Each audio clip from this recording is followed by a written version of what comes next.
nggak bisa menyelesaikan masalah rumah tangganya. Nah ini mohon izin nih, ada nggak sih bacaan zikir yang insya Allah bisa meringankan beban ketika rumah tangga kita sedang diuji oleh Allah? Mohon penjelasannya guru, silakan. Baik, Bismillahirrahmanirrahim. Baik, kembali guruku Syekh Muhammad, Ustaz Maulana, Mas Mikdad, serta guru-guru kami yang dimuliakan Allah Subhanahu wa taala.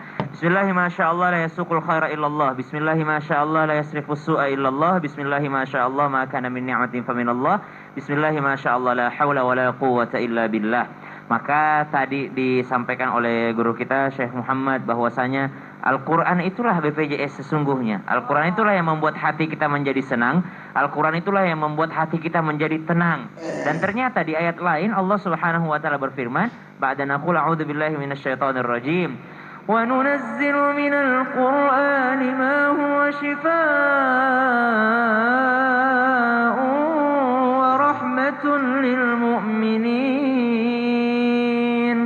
Dan bukan hanya Al-Quran dan juga bukan hanya zikir itu menjadi penenang hati, tapi Al-Quran itu juga menjadi syifa. Pernah kami jelaskan bahwasanya ada perbedaan antara dawa dan syifa. Dawa itu juga obat, syifa juga obat. Tapi kalau dawa diminum belum tentu sembuh. Tapi kalau syifa sudah pasti sembuh.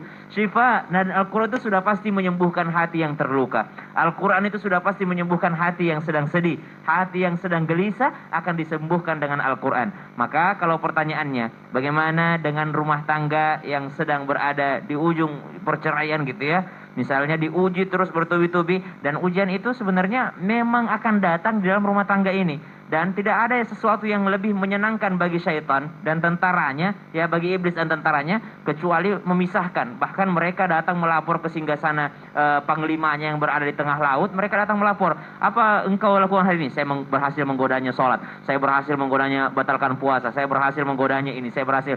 Kalau engkau apa? Saya berhasil memisahkan pasangan yang halal. Wah, langsung dikasih gelar ni'ma anta, dikasih suatu naik jabatan gitu. Maka mereka memang berusaha untuk memisahkan suami istri, dan kita memohon kepada Allah untuk terlindung daripada godaan tersebut. Ada satu ayat dalam surah Thaha, wa alqaitu 'alaika mahabbatan minni wa litusna'a 'ala 'aini. Ya, disebutkan dalam surah ini dengan kasih sayang Allah Subhanahu wa taala, yang mana kasih sayang Allah meliputi diri kita, dan aku telah tanamkan dari kemurahanku perasaan kasih sayang orang terhadapmu, dan supaya engkau dibela dan dipelihara dengan pengawasanku. Sebenarnya ini kisah Nabi Musa alaihissalam, namun ternyata ayat-ayat ini bisa dipakai untuk menjadi doa. Kenapa? Karena waktu Sayyidina Umar mau marah, itu dibisikin, khudil afwa wa'mur bil 'urfi wa'rid 'anil jahilin. Langsung jadi pelajaran bagi dirinya. Khudil afwa wa'mur bil 'urfi wa'rid 'anil jahilin. Khudil afwa wa'mur bil 'urfi wa'rid 'anil jahilin. Jadi bukan hanya menjadi doa, tapi juga menjadi sesuatu pengingat dalam hatinya bahwasanya Allah yang telah menanamkan kemurahannya sehingga perasaan kasih sayang terhadap kita. Jadi kalau kita baca ayat ini, seakan-akan kita melihat pasangan kita dengan penuh kasih sayang, dengan pandangan kasih sayang. Begitu pula pasangan kita melihat kita dengan pandangan kasih sayang karena kemurahannya Allah Subhanahu wa taala. Kita sama-sama baca Bismillahirrahmanirrahim. Bismillahirrahmanirrahim. Wa alqaitu